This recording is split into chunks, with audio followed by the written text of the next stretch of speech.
Good golly, Miss Molly, look how much this door is sagging. Look at that. The door is rubbing on the edge of the jamb. Look how big that gap is. It's amazing. And see, here's what's happening. Right here. You open and close this door. First off, it's rubbing at the top. Secondly, here, you think it's closed, right? Is that closed?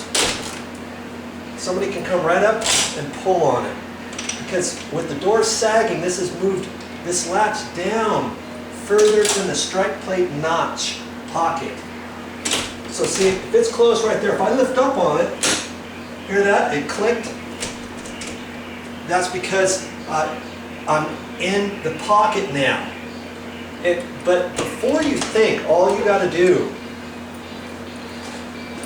is fix the sagging door. You know, I got videos on my channel that show you how to fix sagging doors. And I'm going to go ahead and take that hinge off, you know, the other side of the door.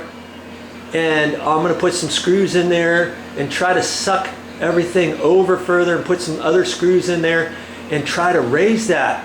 But there's no way I can raise it that high. You know why? Sometimes you got to look at the outside of the door as well. And let's look on the outside of the door. Look at this door.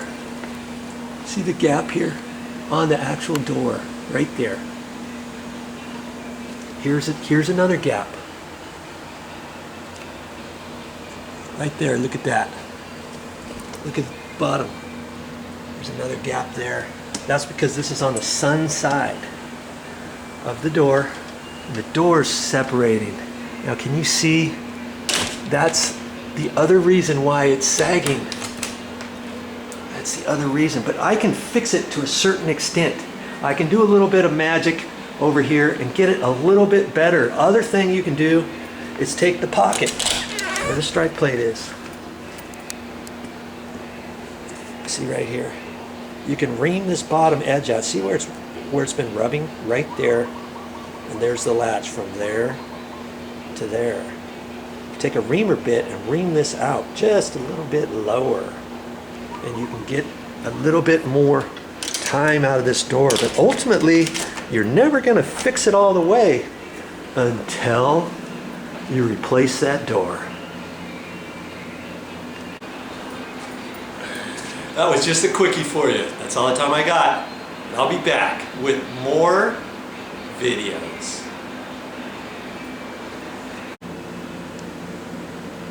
Okay, this is just a quick follow-up video.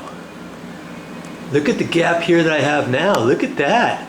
Okay, yes, true. We still have the gap at the top. Still have the gap at the top. Look at this nice reveal on the side. Now that reveal is the same all the way down. It's the very same.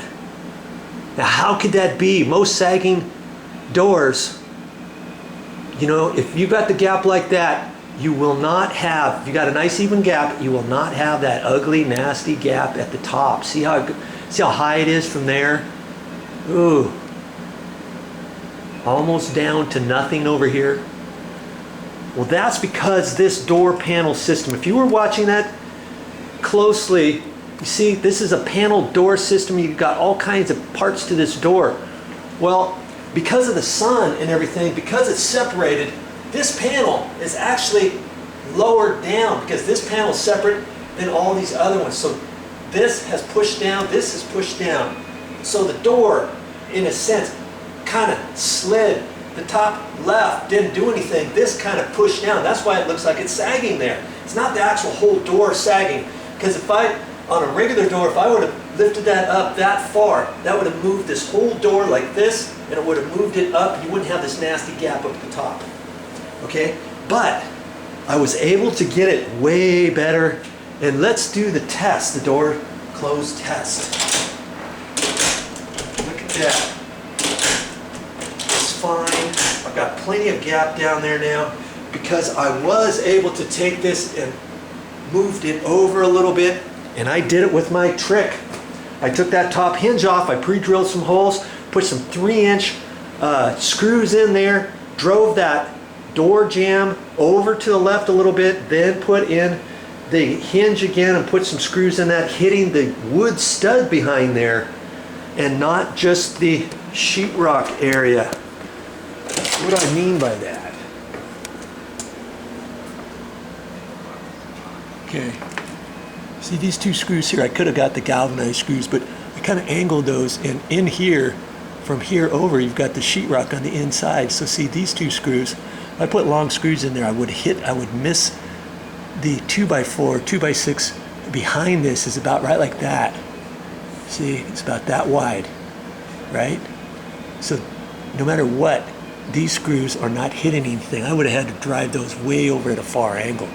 These two are long 3-inch screws running right into the stud, but I took that whole thing out. I pre-drilled 3 holes, one there, one up there, and then I ran those into the stud, pre-drilled it with a small, like 1/4-inch drill bit, and then I ran 3 long 3-inch screws into there, sucked that in a little bit tighter up against the stud, and then I put these surface mounted screws right in there too, kind of at a slight angle, and put that in. That sucked it way up. And that's how you do that.